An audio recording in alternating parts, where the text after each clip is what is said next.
ഇതാണ് ഉണക്കിറച്ചി. പോത്തിന്റെ ഇറച്ചി നല്ല കനം കുറച്ച് കീറിയിട്ട് ഉണങ്ങിയെടുക്കുന്നതാണ്. ഇങ്ങനെയാണെങ്കിൽ ഈ സംഭവം ഒരു വർഷത്തോളം നമുക്ക് സൂക്ഷിക്കാൻ പറ്റും. ഇതെങ്ങനെയാ ഉണ്ടാക്കുന്നതെന്ന് നോക്കിയാലോ. സംഗതി നല്ല ബീഫിന്റെ കട്ട പീസ്, അത് നെയ്യും പശിലൊന്നും അധികം ഇല്ലാത്ത പീസ് നോക്കി മേടിക്കുക. എന്നിട്ട് ഇതിന്റെ ആവശ്യമില്ലാത്ത പശല ഇതുപോലുള്ള നെയ് പീസുകൾ കാര്യങ്ങളൊക്കെ ചെത്തി മാറ്റണം. അതെന്തിനാ ചെത്തി മാറ്റണമെന്ന് വെച്ച് കഴിഞ്ഞാൽ, അല്ലെങ്കിൽ നമ്മൾ ഉണങ്ങിക്കഴിഞ്ഞ് ചതയ്ക്കുമ്പോൾ ഇത് ശരിക്കും ചതഞ്ഞു കിട്ടില്ല, അല്ലെങ്കിൽ നന്നായിട്ട് ഉണങ്ങി കിട്ടില്ല.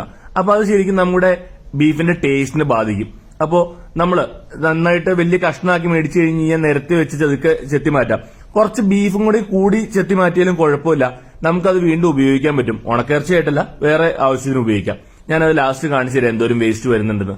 സംഗതി ഇതുപോലെ നന്നായിട്ട് ചെത്തി കുറെ സമയം എടുക്കുന്ന പരിപാടിയാണ്. നല്ല അലുവ കഷ്ണം പോലെ ആക്കിയിട്ട് കനം കുറഞ്ഞ് ഏകദേശം 1 സെന്റിമീറ്ററിൽ താഴെ വരാൻ പാകത്തിന് കനം കുറച്ച് കട്ട് ചെയ്തെടുക്കുക. എല്ലാ പീസും നല്ല രീതിയിൽ കനം കുറച്ച് കട്ട് ചെയ്തെടുക്കണം. ബീഫ് കട്ട് ചെയ്ത് കഴിയുമ്പോൾ ഏകദേശം ഇതുപോലെ ഇരിക്കും. ഒട്ടും കനം പാടില്ല. കഷ്ണങ്ങൾ ഒരുപാട് കനം ഉണ്ടെങ്കിൽ ഉണങ്ങി കിട്ടാൻ ഒരുപാട് താമസം എടുക്കും. അപ്പൊ അതിന്റെ ഉള്ളിൽ ശരിക്കും ഉണങ്ങാണ്ടും വരും. അപ്പൊ പരമാവധി കനം കുറച്ച് കട്ട് ചെയ്യുക. ഇതാണ് കേട്ടോ നമ്മൾ കട്ട് ചെയ്ത് മാറ്റിയ പീസ്. ഇത് വാഴക്കിട്ട് വെക്കാൻ അടിപൊളിയായിരിക്കും. വാഴയ്ക്ക് കൂർക്കയൊക്കെ ഇട്ട് വെക്കാൻ അടിപൊളിയാണ്. അപ്പോ ഇത് കളയേണ്ട ആവശ്യം വരും. നമ്മൾ കനം കുറച്ച് കട്ട് ചെയ്തെടുത്ത ബീഫ് നന്നായിട്ട് കഴുകി വാരിയിട്ട് അതിലേക്ക് നന്നായിട്ട് ഉപ്പും മഞ്ഞപ്പൊടിയും അതുപോലെ കുരുമുളക് പൊടി, ഏറ്റവും കൂടുതൽ വേണ്ടത് കുരുമുളക് പൊടിയാണ്, അത് നന്നായിട്ട് ചേർത്ത് കൊടുക്കുക. ഉണക്കിറച്ചിക്ക് കുരുമുളകിന്റെ ഫ്ലേവറാണ് മുമ്പിൽ തന്നെ നിൽക്കേണ്ടത്. അപ്പോ അത് ചേർക്കുന്നതിൽ ഒട്ടും പിശുക്ക് കാണിക്കണ്ട. അതുപോലെ കുറച്ച് മുളക് പൊടി, വളരെ കുറച്ച് മതി. 4 കിലോ ബീഫിന് ഞാനിവിടെ 2 സ്പൂൺ മുളക് പൊടി ചേർത്തിട്ടുള്ളൂ. ചേർത്ത് നന്നായിട്ട് ഇളക്കിയെടുക്കുക. ഒരുപാട് ആൾക്കാർ ഉപ്പ് മാത്രം ചേർത്ത് ഉണങ്ങുന്നവരുണ്ട്. പക്ഷെ ഇത് ചേർത്ത് ഉണങ്ങി കഴിഞ്ഞ് കഴിഞ്ഞാൽ ബീഫിന്റെ ഉള്ളിലേക്ക് കുറച്ച് മസാല പിടിക്കാൻ നല്ലതാണ്. സംഗതി ഇതുപോലെ മസാല തേച്ച് വെച്ചിട്ട് ഒരു ദിവസം ഇത് ഫ്രിഡ്ജിൽ എടുത്ത് വെക്കണം. അതായത് ഒരു പാത്രത്തിലേക്ക് ഇട്ട് ഒരു ദിവസം ഫ്രിഡ്ജിൽ വെച്ച് കഴിഞ്ഞാൽ നന്നായിട്ട് മസാല പിടിച്ച് കിട്ടും. അപ്പോൾ പിറ്റേ ദിവസം എടുത്തു കഴിയുമ്പോൾ നമ്മുടെ സാധനം ഇതുപോലെ നല്ല അടിപൊളിയായിട്ട് മസാല പിടിച്ചിരിക്കും. ഇങ്ങനെ ചെയ്യുന്നതാണ് കൂടുതൽ നല്ലത്. നിങ്ങൾക്ക് മസാല ഇട്ട് പെട്ടെന്ന് വേണമെങ്കിൽ ഉണങ്ങാൻ വെക്കാം. അതിൽ നല്ലത് ഇങ്ങനെ ചെയ്യുന്നതായിരിക്കും. ഇനി നമ്മുടെ വിറകടുപ്പില് തീ കത്തിച്ച് കനലുണ്ടാക്കണം. എന്നിട്ട് ഈ വിറകടുപ്പിന്റെ മുകളിലായിട്ട് ഇങ്ങനെ ഒരു നെറ്റ് നിരത്തി, ഒരു 2 അടി ഹൈറ്റില് നെറ്റ് നിരത്തിയിട്ട് നമ്മുടെ ബീഫ് ഈ നെറ്റില് ഇങ്ങനെ ഓരോന്നായിട്ട് വെച്ചു കൊടുക്കാം.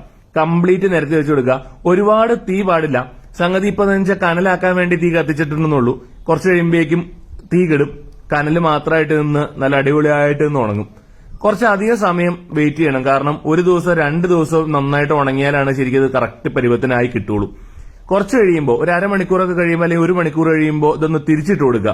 കാരണം അടിഭാഗം മാത്രം ഉണങ്ങി നിൽക്കും. അപ്പോൾ ഒന്ന് തിരിച്ച് എല്ലാ കഷ്ണങ്ങളും തിരിച്ചിട്ട് സൈഡിലിരിക്കുന്ന കഷ്ണങ്ങൾ അടുപ്പിന്റെ നേരെ മേളിലേക്കൊക്കെ മാറ്റി വെച്ച് കറക്റ്റ് ഉണക്ക് പരുവാക്കി എടുക്കുക. ഏകദേശം ഒരു ദിവസം കഴിഞ്ഞു കഴിയുമ്പോൾ നല്ല ഉണങ്ങി വരും. നല്ല കറുത്ത ഈ ഒരു പരുവത്തിലേക്ക് ആയി വരും. പക്ഷെ ഇത് പോരാ, നമുക്ക് നാളെയും കൂടെ ഒരു ദിവസം കൂടെ ഉണങ്ങി കഴിഞ്ഞാലാണ് നമുക്ക് കറക്റ്റ് പരുവത്തിന് കിട്ടുള്ളൂ. അപ്പോ ഇത് അടുപ്പത്തുനിന്ന് എടുത്തു വയ്ക്കുക. ഇപ്പൊ കണ്ടു കഴിഞ്ഞാൽ അത്യാവശ്യം നല്ല രീതിയിൽ ഉണങ്ങിയിട്ടുണ്ടെന്ന് തോന്നും. പക്ഷെ ഉള്ളു കുറച്ചും കൂടെ ഉണങ്ങാനുണ്ട്. അപ്പോ അതിനായിട്ട് നാളെ വീണ്ടും കനല് കത്തിച്ച് അതിന്റെ മേളില് ഈ ബീഫ് നന്നായിട്ട് നിരത്തി കൊടുക്കുക. ഇതിപ്പോ ലെയറായിട്ട് അങ്ങ് എടുത്തു വെച്ച് കഴിഞ്ഞാൽ കറക്റ്റായിട്ട് ഉണങ്ങി കിട്ടും. ഇത് ഒരു ദിവസം, ഇന്നൊരു ഉച്ച വരെ അല്ലെങ്കിൽ ഒരു ദിവസം പകുതി അല്ലെങ്കിൽ വൈകുന്നേരം വരെ ഇരുന്നാലും നന്നായിട്ട് ഉണങ്ങി കിട്ടിക്കഴിഞ്ഞാൽ അത്രയും നല്ലത്. ഈ സാധനം ഏകദേശം 1 വർഷത്തോളം കേടുകൂടാതെ ഫ്രിഡ്ജിലോ അല്ലെങ്കിൽ പുറത്താണെങ്കിലും ഇരിക്കും. അപ്പൊ ഇത് കണ്ടിട്ടില്ലാത്തവർ, കാണാത്തവർക്ക് വേണ്ടി ഷെയർ ചെയ്ത് കൊടുക്കുക. ഇത് എങ്ങനെയാണ് ഇനി ഫ്രൈ ചെയ്യുന്നതെന്ന് ഞാൻ നാളെ കാണിച്ചു തരാം. അപ്പൊ അടുത്തൊരു വീഡിയോ ആയിട്ട് നാളെ കാണാം. അതുവരേക്കും ബൈ.